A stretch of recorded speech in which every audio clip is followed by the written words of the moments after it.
윤 원장님께서 말씀해 주신 그 갓근, 우리의 이야기가 아니라 김일성이 했다는 이야기입니다. 그 갓근 전략에 있어서 일본의 중요성은요, 역으로 우리의 한미동맹에 있어서 일본의 중요성이 있다. 역사 문제는 풀어가야 되지만 안보나 경제 부분에 있어서는 협력할 여지가 있다는 그런 접근을 해야 된다고 생각합니다. 그러면 그 한미동맹을 깨는 방법이 뭐냐? 뭐 핵도 개발하고 정치적으로 반미 운동도 하고 하지만 그냥 쉬운 쪽을 약한 고리를 깨자. 가끔 전략인데 그 한미동맹을 지탱하고 있는 게 뭔가 보니까 나는 한일 관계가 있습니다.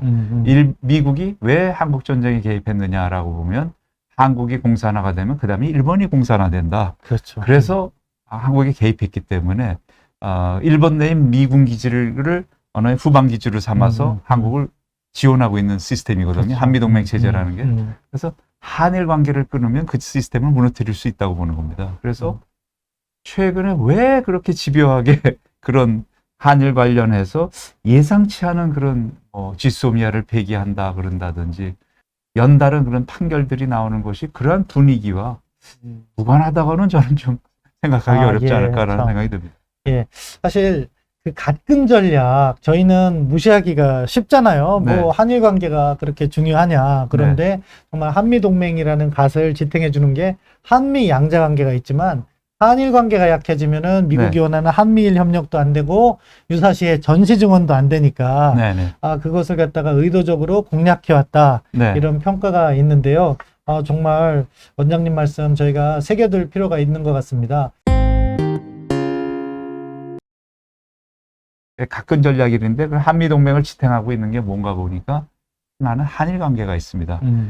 미국이 왜 한국 전쟁에 개입했느냐라고 보면 한국이 공산화가 되면 그 다음에 일본이 공산화된다. 그렇죠. 그래서 한국이 개입했기 때문에 일본 내 미군 기지를 언어의 후방 기지로 삼아서 한국을 지원하고 있는 시스템이거든요. 그렇죠. 한미동맹 체제라는 게. 그래서 한일 관계를 끊으면 그 시스템을 무너뜨릴 수 있다고 보는 겁니다. 그래서 최근에 왜 그렇게 집요하게 그런 한일 관련해서 예상치 않은 그런 지소미아를 폐기한다 그런다든지 연달은 그런 판결들이 나오는 것이 그러한 분위기와 무관하다고는 저는 좀 생각하기 어렵지 않을까라는 그렇죠. 생각이 듭니다.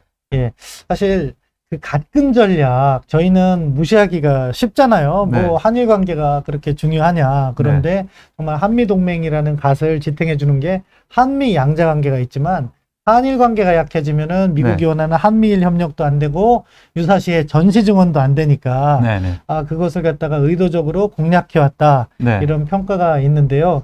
정말 원장님 말씀 저희가 새겨둘 필요가 있는 것 같습니다. 이 인도태평양 전략과 관련해서 한국이 어떻게 해야 되나? 쿼드에 가입해야 되는 건가? 그런 부분과 관련해서 한 가지 더 첨언을 좀 해주시죠. 어떻게 해야 되느냐?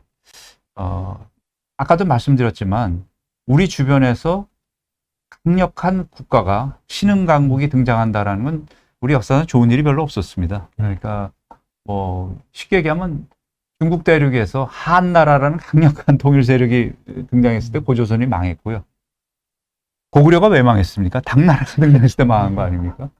그 다음에 뭐 몽고의 징기스칸 원나라가 등장했을 때 고려가 30년 동안 쌓았고요. 잘 모르는데 고려가 왜 망했죠? 이성계 때문에 망한 게 아니라요. 명나라가 등장해서 망했습니다. 하다못해 도요토미 히데요시가 나하니까 임진왜란 겪지 않습니까? 조선이 왜 망했습니까? 조선이 망한 건 명치일본이라는 강력한 신흥국가가 등장했을 때 망했습니다. 자, 우리 주변에서 신흥국가 강력한 세력이 등장한다. 지금 우리 사회에서는 마치 이제 미중 간에 중국 쪽으로 기울어져 있고 중국이란 나라가 등장하고 있기 때문에 이제 우리는 중국 쪽으로 가야 된다. 근데 과연 우리가 그럼 중국 쪽으로 가는 과거의 전통적인 어떤 질서를 회귀하는 것이 우리한테 좋은 건가요? 그럼 지난 70년의 기간은 정말 나쁜 기간이었나요? 우리가 산업화도 만들고 민주화도 만들고 선진국이 된 이 70년을 다 무시하고 중국 쪽으로 가면 우리가 여태까지 만들어 온 민주화와 이 산업화는 어떻게 될 것이며 그런 생각들을 안 하십니까? 네. 그러면 우리가 역량이 이제는 그렇게 됐다면 어떻게 하면 신흥 강국이 등장할 때 이 지역의 안정적 균형을 만들어서 이 강국의 등장을 제어할 수 있느냐를 첫 번째로 생각해야 될 거 아닙니까? 그러면 여태까지 가장 쉽게 제어할 수 있는 방법은 뭐였습니까? 미국이라는 강력한 세력이 이 지역에 힘을 투사해 주는 거 아닙니까? 그래서 한미동맹을 가지고 했는데, 그리고 이것만 가지고 안 된다면 이 주변에 중국의 등장을 굉장히 두렵게 생각하는 나라들이 다 있는 셈이죠. 일본이 있을 거고, 인도라는 나라가 있고요. 러시아도 있을 거고, 베트남도 있을 거고. 그런 나라들과 네트워크를 잘 만들면 또 중국을 견제할 수 있는 또 하나의 링을 만들어낼 수 있는 거고.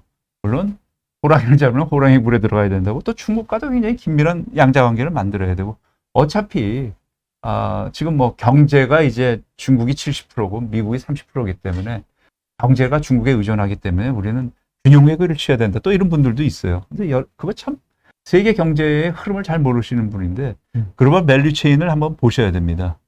지금 중국은 우리가 만든 중간재를 사다가 완성품을 만들어서 미국 시장으로 가는 그런 하나의 구조로 돼 있는 겁니다.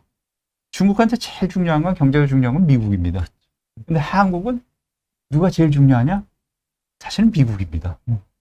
근데 우리는 중국이 중요하다고 생각을 하고 있어요. 그리고 지금 우리가 갖고 있는 중간재에 있어서의 우위, 몇 년 버틸 수 있을까요? 네.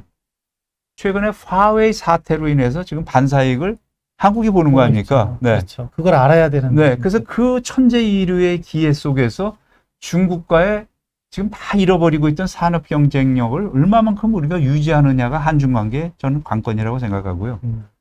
그 다음에 아까 뭐 여러 가지 지금 가장 중요한 것이 미중 냉전에 있어서 가장 중요한 게 군사적인 측면, 지정학적 측면은 저는 아니라고 생각합니다. 미국은 아직 군사적 측면, 지정학적 측면에는 여유가 있습니다. 중국을 다루는데. 아직 중국 군사력과 미국의 군사력은 크죠. 제너레이션이 한 두세 대 정도 차이가 있을 겁니다. 지금 미국이 가장 위협으로 느끼는 건 기술, 테크입니다. 테크놀로지입니다. 그러니까 새로운 분야에 있어서의 5G서부터 AI서부터 양자 컴퓨터서부터 이런 거에 대한 분야인데, 거기에 가장 중요한 그게 반도체입니다. 근데 그 반도체는 대한민국이 최고죠. 갖고 있습니다. 그럼 이거는 미중 관계에 있어서 굉장히 강력한 우리의 레버리지입니다. 그런데 이 레버리지를 갖고도 왜 이렇게 대한민국은 쩔쩔매고 있느냐? 미중이 싸울 때 우리는 세계 최고의 테크 경쟁력을 우리가 갖고 있는데 그걸 전혀 전략화 외교화 쓰지 못하고 있다. 그리고 지금 균형 외교 운운할 때가 아니다. 네. 우리보다 훨씬 더 강한 일본과 인도와 이런 나라조차 허드라는 걸 만들어서 한다는 겁니다. 그렇다고 해서 이 나라들이 중국과 경제관계 안 나가는 거 아닌 겁니다. 허드를 한다 그래서 중국이 일본에 대해서 보복 안 합니다.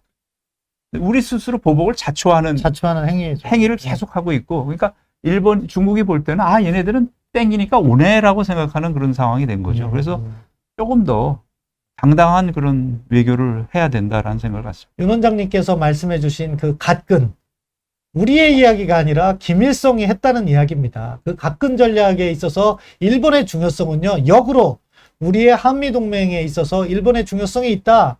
역사 문제는 풀어가야 되지만 안보나 경제 부분에 있어서는 협력할 여지가 있다는 그런 접근을 해야 된다고 생각합니다. 그래서 제가 늘 하는 이야기를 한 가지 더 덧붙이고 싶은데요. 뭐냐? 국민들께서 일본에 대해서 개인 감정으로 어떻게 생각하시는지는 자유예요. 대한민국은 민주주의고 사상이나 표현의 자유는 최대한 보장을 해야 됩니다.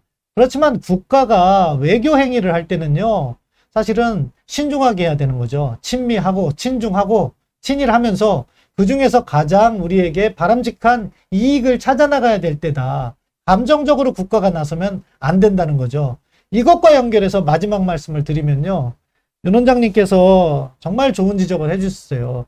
지난 70년간 대한민국이 정말 보릿고개라는 고질적인 가난을 딛고 이렇게 세계 10위권의 경제 성장을 이루게 한 국제 질서, 이 질서가 좋은 건지 그 이전의 국제 질서가 좋은 건지 우리가 비교를 하면서 선택을 해야 된다. 따라서 앞으로의 외교는요, 균형 외교에다가 지금 중점을 맞출 게 아니라 생존 외교에 중점을 맞춰야 된다고 생각합니다.